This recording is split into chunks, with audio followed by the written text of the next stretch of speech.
Hi, I'm Rick Dancer. Coming up tonight on Rick Dancer Television, we're going to take you to a couple of ghost towns you haven't been to. One of them is Golden and still looks like it did at the turn of the century. The second one is a place where I probably belong. It's called Idiotville. We got that and a lot more coming up on the next half hour of Rick Dancer Television. Don't go anywhere. I'm not dead. That sounds like something interesting.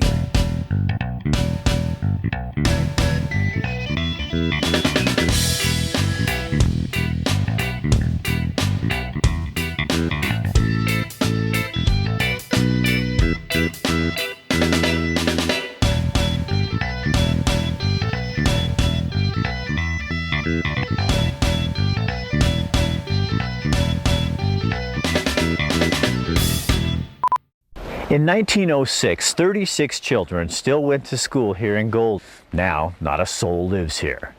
Anybody who lives in the area has the address of Wolf Creek. But still, for some reason, people come here looking for something. Deep in the forest, set back along Coyote Creek, is a place that truly lives up to its name. Golden. You'll find it 3+ miles from the Wolf Creek Tavern in southern Oregon. When we had the opportunity to buy this before somebody else bought it and bulldozed it down, then we just started getting, grants and things like that to do the restoration work and to keep it for the people of Oregon and people that are interested in historic places. Susan Bush is part of the Golden Coyote Wetlands Incorporated. How many of you are there? Very small. There's only about 5 to 7 of us. Bush and her group got into this project to create a wetlands in the valley below the town of Golden. These were the spoils left over from years of mining the mountain for gold. It was a moonscape. It was a bombed crater. And it just looked awful. Now, with plenty of work and care, it's coming back to life. A few years ago, the wetland workers turned their focus to what's left of the town of Golden. Why is it so important that these 4 little buildings? It's part of Oregon and United States history, and it's still here. Golden is one of Oregon's finest snapshots of a ghost town. Established in 1890, the post office opened 6 years later. William Rubel, a preacher, started the town. It used to be called Goldville. I believe he was a candlelight minister, and he wanted miners that were God-fearing people. There were no prostitutes here, no bars, no saloons. He just didn't allow that. The town sits just as it did 100 years ago. Only addition, a fake cemetery.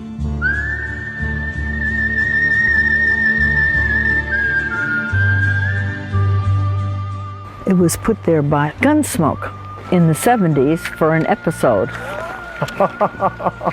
And since then, people have put grave markers there, but there's buried there. There are still mining claims up here. How much gold are they finding in Golden? Well, about $1 million, which back in the 1890s was a lot of money. And how much they got from that time, I don't really know. Enough to have somebody be mining it up until 1990. Now Golden is managed by the State Parks Department and is listed on the National Register of Historic Places. You love this stuff. I do. It's just so fascinating. The church is never locked. People who live up here wouldn't allow it.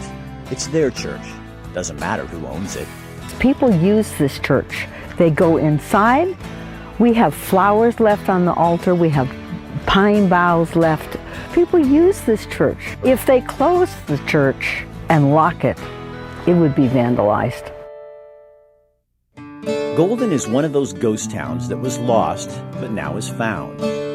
To find a spot like this, in this condition, that's over 100 years old, still here, is something that is absolutely not heard of. Improvements will be made, but just so that Golden stays as it is, intact, as it should be.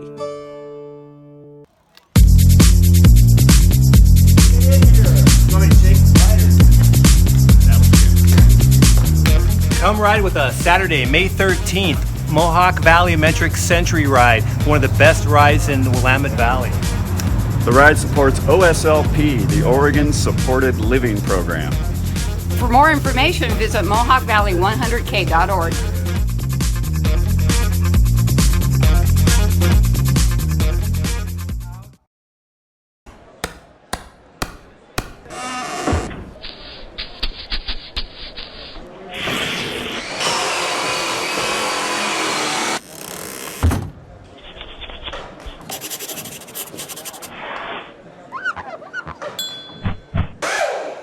Find great deals on furniture, appliances, cabinets, and building materials at the Springfield Eugene Restore, benefiting Habitat for Humanity. Learn more at sehabitat.org.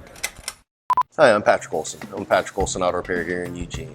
If you need a place where you can get your car serviced at a reasonable rate, fixed right the first time, every time, come see me at Patrick Olson Auto Repair. The reason I'm on this video right now is because I'm good friends with Rick. If Rick trusts me, you can trust me too.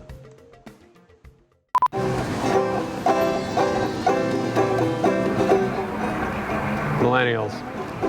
Lazy, spoiled, entitled, irresponsible. But are we? You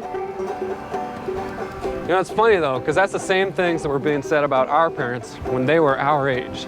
I just don't buy it. All I hear in the media is that the world's going to hell. I want to feel like my voice matters. I want to feel like I have a place in this world. I want to hear about the good things that are happening in the world. So let's talk about all this real stuff. Let's have these conversations. I mean, why not?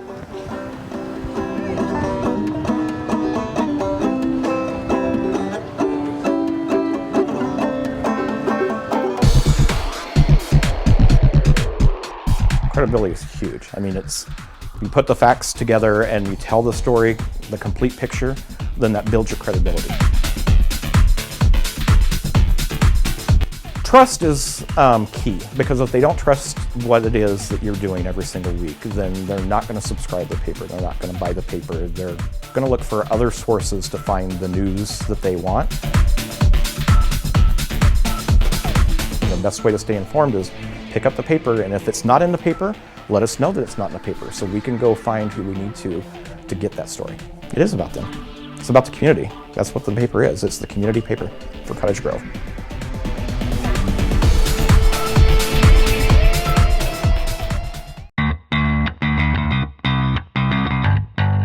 You aren't supposed to live life too carefully.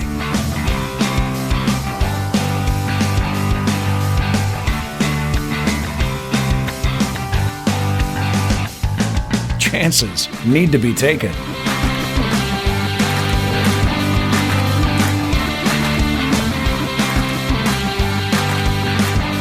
Try something new.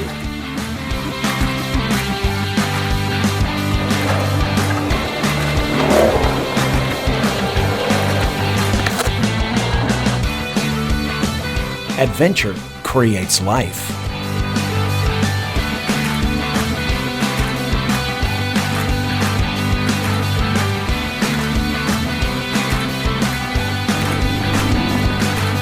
Reimagine adventure.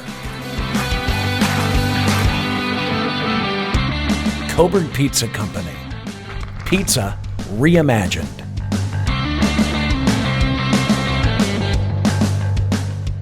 Another friend we're bringing on board as a sponsor for our Rick Dancer programming is Brinker's Restoration Contractors. Carlos is a friend of mine, and he just signed up to do this because he really believes in the power of you. And what he does is he comes into your home. If you had water damage from the recent storms, or your toilet overflowed and ruined your floor, or just damaged some things, honestly, just about anything, your shower's leaking, you just need somebody who can come in and has a top-notch crew, can take care of the issues that are bothering your home and make you feel at ease. And he's super fair. I know this guy, I trust this guy, and he will not overcharge you. In fact, if anything, Carlos does stuff that he shouldn't probably do for free.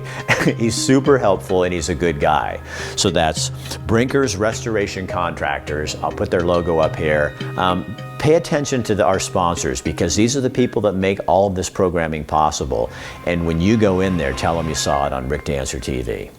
I recently had the privilege of talking to some folks who are amputees, and we were talking for one of our Get Real with Rick Dancer shows about being an amputee and what that meant, and how it doesn't have to mean it'll stop you from doing anything. As the man you're about to meet will show you.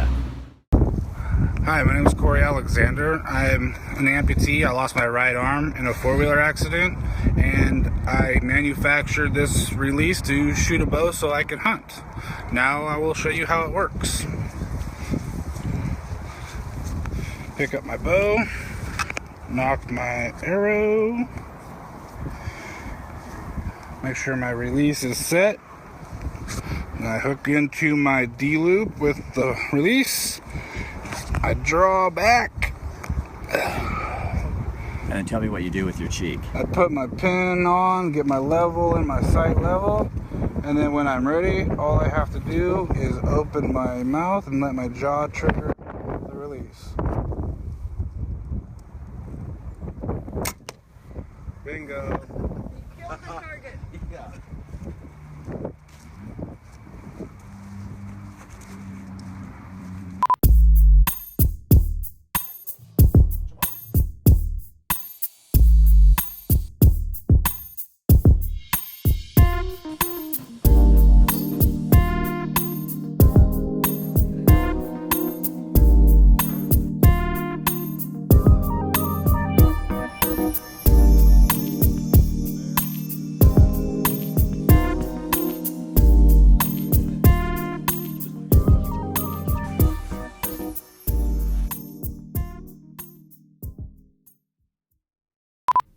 Now this was a tough ghost town to find. Idiotville, Oregon. Yes, there was an Idiotville, Oregon.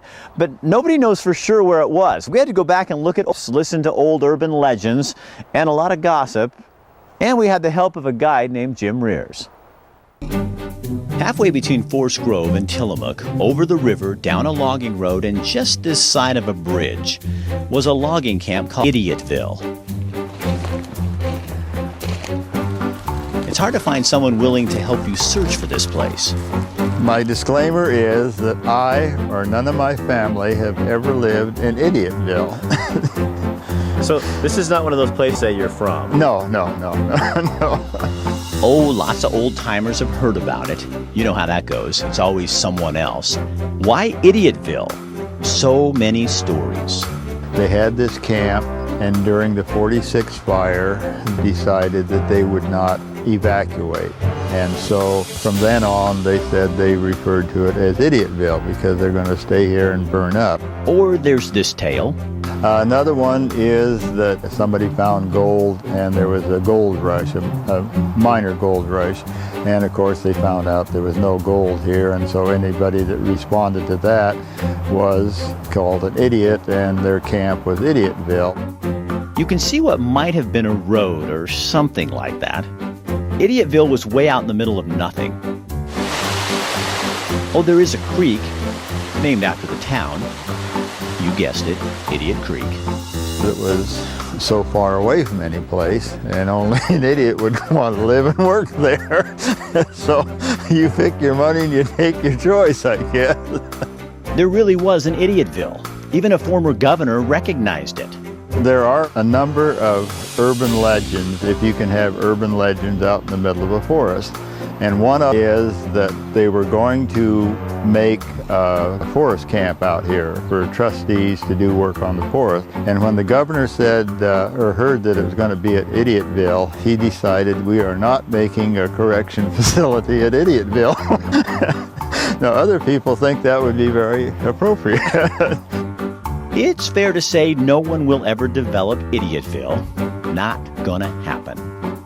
There's a good chance no one will ever come forward and say they were born here. Imagine that birth certificate. Heck, it's not even a good place to die. To die an idiot? So why are we here? Is the person who asks to come and look at Idiotville truly the idiot? Anytime you're in front of a TV camera, I think you're an idiot. That's my personal opinion. Thanks, Jim. That makes two of us. Looking for something something fun for the whole family to beat boredom, be active, and have a splashing good time? For less than the cost of going to the movies, you can bring the whole family to Splash, where the weather is always perfect, the surf's always up, and no sunscreen is required. Pack a towel and head to Splash at Lively Park in Springfield. For more information, go to willamalane.org. Splash at Lively Park. It's waves of fun.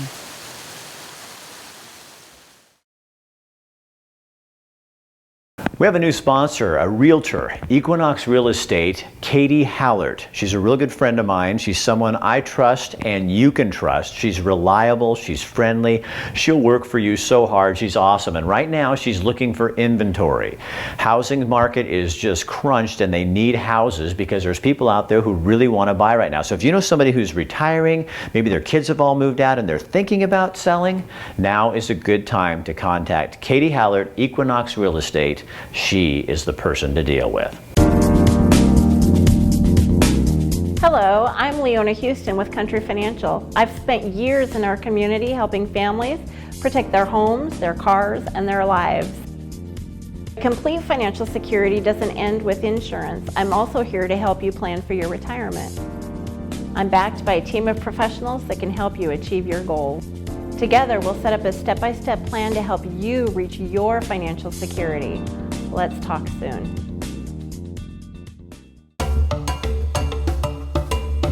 My name is Antonio Vargas. I am from Lima, Peru.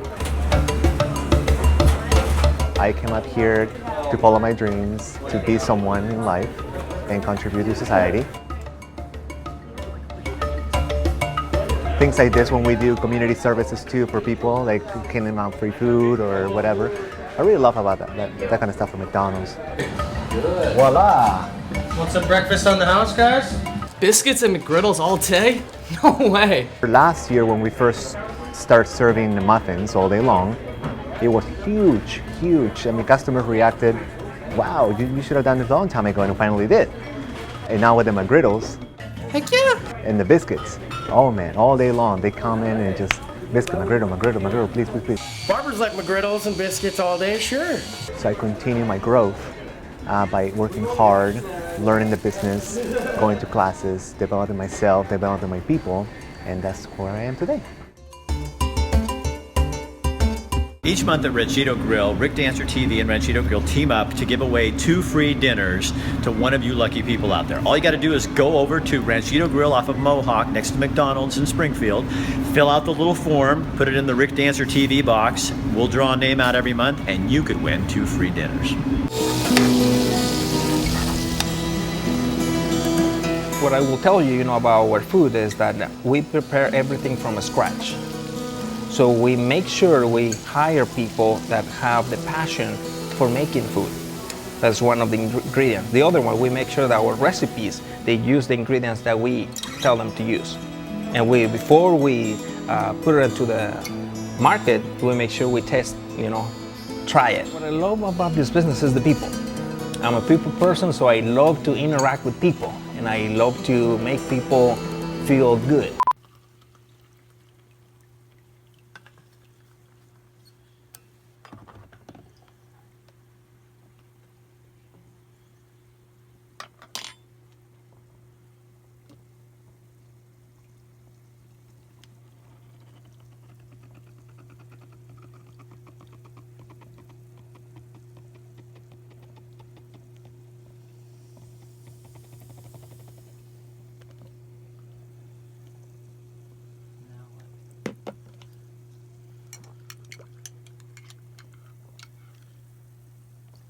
In an era where newspapers are struggling and a lot of larger papers are dying, we are doing well because we tend to cover things local and we offer news that people can't get anywhere else. That's our model, is covering local news and sports and anything to do with the community. In an era where everybody's trying to be the first to get the news out, we actually do some research and talk to the sources and get the story and all the details behind the story. You've probably driven by the old red covered bridge at Chitwood when you're driving from Corvallis to Newport. It'd be an important spot on the railroad. If you read the sign, it was 139 8/10 of a mile to Portland and 750 6/10 of a mile to San Francisco. But today, this is what's left of old Chitwood.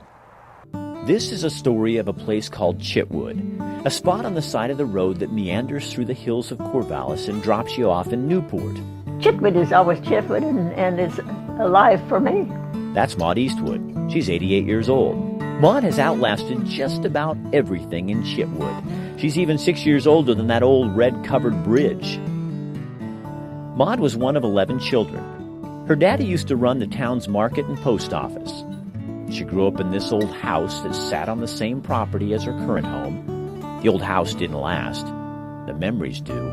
What we would do on Saturday nights, there'd be a big bonfire of ties that they'd taken on, that need to be burned. The whole community would meet. There were Norwegians that would be playing kind of instrument. But you see, we were all so pure that we weren't allowed to open up the window where we were sleeping and hear the music. But they had fights and everything, So somehow you heard it. Well, I snuck it open when they were. They didn't go to the town church. Her daddy didn't like the denomination, so they had church at home.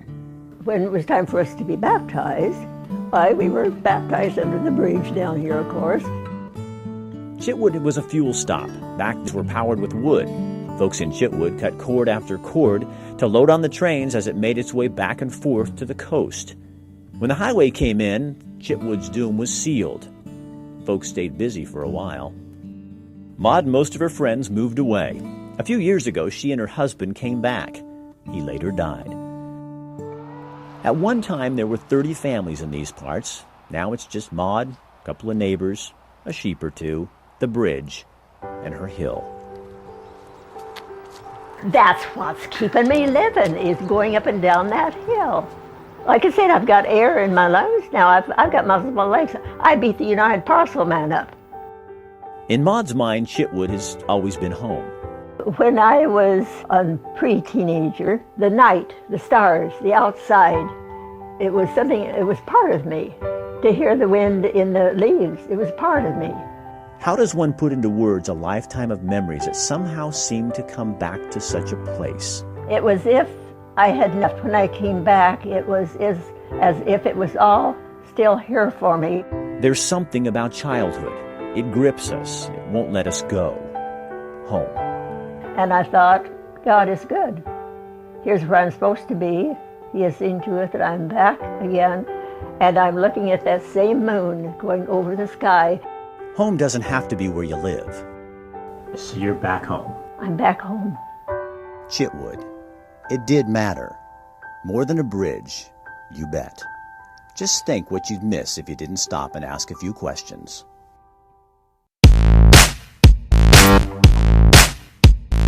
Hey guys, I want to show you a really fun setup we learned today. Super good for your core. It's really more of a core workout. So I'm going to get on the bench like this, put a weight in my hand, I come back, I come up, and then just to that position like that. And you're right there, when you come to that section right there, my core is engaging. So you're taking this weight and I'm pushing it out when I stand up. Like that. And you do that. Oh my gosh. I'll tell you. It is, your whole core is engaging, you're working your back, your shoulders. This is such a great core exercise. Get a weight or something slippery behind you, and then go back, forward, back, forward. Now, you want to work your triceps and your core at the same time? We call them walk walks. They are horrible. So you're down, up, like this, and then.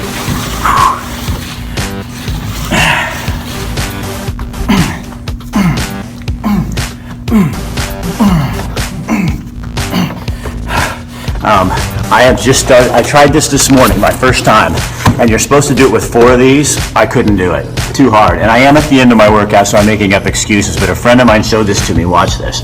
So you go.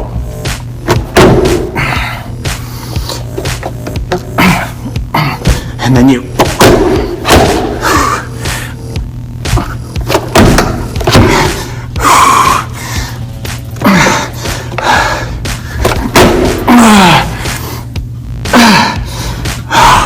But you're supposed to do that with 4.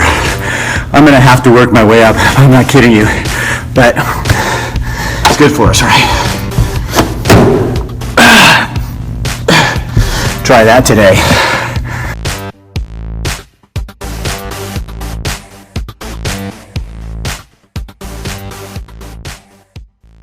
So the other day I was talking to a friend of mine and she asked me a really tough question. She says, Rick, I don't want to know what you do. I want to know why you do it. And that got me thinking. It was really hard. So the first time I said, I don't know. I mean, why do I produce videos? Why do I do Get Real with Rick Dancer? Why do I do video production? And I said to her, you know, I think it's because I like to give a voice to the voiceless. And she goes, you like to? And I said, no, I love to. That's my whole passionate thing, is to give a voice to the voiceless. And she says, why? I said, I don't know. And she goes, I said, because I guess people deserve to have a voice. And she said to me, why? And it really made me have to go inside deep and think about it.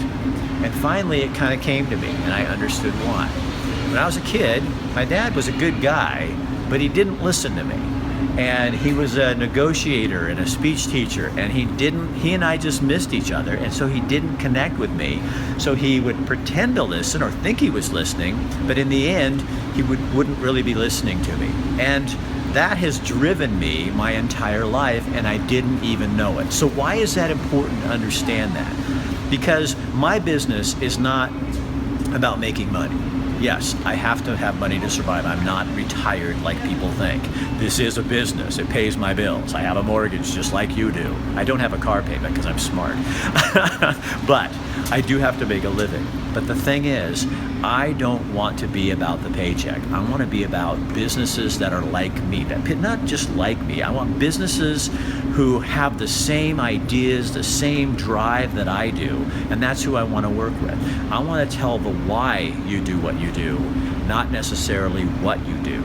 The what will come out, but if you don't have the why, people aren't going to pay attention to you. So if that sounds like something we could team up with, I'd love to talk with you more about that. Because you know what? Why you do what you do is the only thing that's going to get you up out of bed every day and get you to work. What you do is just going to make you work for a check. I am not going to spend my life doing that again.